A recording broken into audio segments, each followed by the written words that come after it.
वात्सल्य रस। वात्सल्य रस वहाँ होता है जहाँ माता पिता या बड़ों का बच्चों के प्रति स्नेह भाव का चित्रण हो, अर्थात जहाँ बड़े या माता पिता बच्चों के प्रति प्यार दर्शाएं, वहाँ वात्सल्य रस की उत्पत्ति होती है।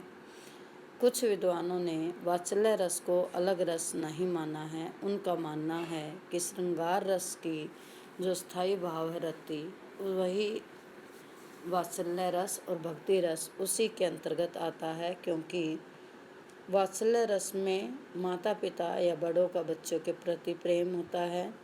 श्रृंगार रस में नायक या नायिका का आपस में प्रेम होता है और भक्ति रस में भक्त और भगवान के बीच प्रेम होता है। अर्थात तीनों में ही स्थायी भाव वे रति मानते हैं, लेकिन अब इसको अलग माना गया है। वात्सल्य रस अर्थात बच्चों के प्रति प्रेम, कि जहाँ भी बच्चों के प्रति प्रेम व्यक्त होता है वहीं वात्सल्य रस की उत्पत्ति होती है। तो वात्सल्य रस में बच्चों के प्रति प्रेम, कि बच्चों के प्रति प्यार दुलार दिखाया जाता है। इस आधार पर वात्सल्य रस का स्थायी भाव वत्सल होगा, अर्थात वत्सल प्रेम का भाव मन में स्थिर होता है, स्थापित होता है। और संचारी भाव इसमें हर्ष, खुशी, आवेग, विषाद, शंका, अर्थात बच्चे अगर मान लो गिर जाए, चोट खा जाए, तो जो विषाद, जो दुख पीड़ा माँ बाप को होती है, तो उसमें भी बच्चे के प्रति प्यार छिपा होता है। या बच्चा बीमार हो गया है तो उसके प्रति जो प्यार होता है वह दुख के रूप में उभर कर आता है, अर्थात मन की पीड़ा बच्चे के प्यार से संबंध बना लेती है। तो इस आधार स्थायी भाव यहाँ वात्सल्य रस का वत्सल होगा।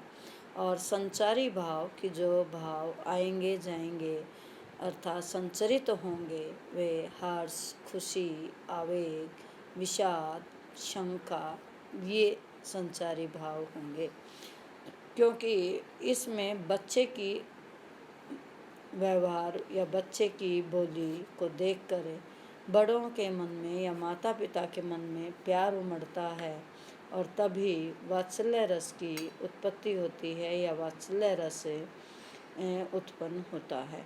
तो वात्सल्य रस में आलंबन होगा शिशु अर्थात छोटा सा बच्चा या बालक, उद्दीपन होगा बालक की तोतली बोली या रूप अर्थात सौंदर्य, कि बालक की तुतलाती हुई आवाज़ को सुनकर माता पिता या बड़ों के मन में प्रेम उमड़ आता है। और ऐसे ही अगर बच्चे का सुंदर रूप है, बच्चे की वेशभूषा कैसी है या उसके बालों का आकार कैसा है, तो उसको देखकर जो मन में प्यार उमड़ता है उससे वात्सल्य रस से उद्दीप्त होता है। तो उद्दीपन होगा बालक की तोतली बोली या उसका सौंदर्य।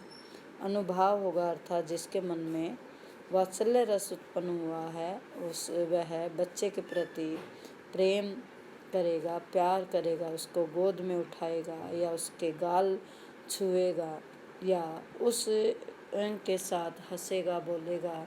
तो प्यार करना जो है वो अनुभाव के अंतर्गत आता है, क्योंकि अनुभाव होता है जो आश्रय होता है, जिसके मन में रस उत्पन्न हुआ है उसकी प्रतिक्रियाएं क्या हैं।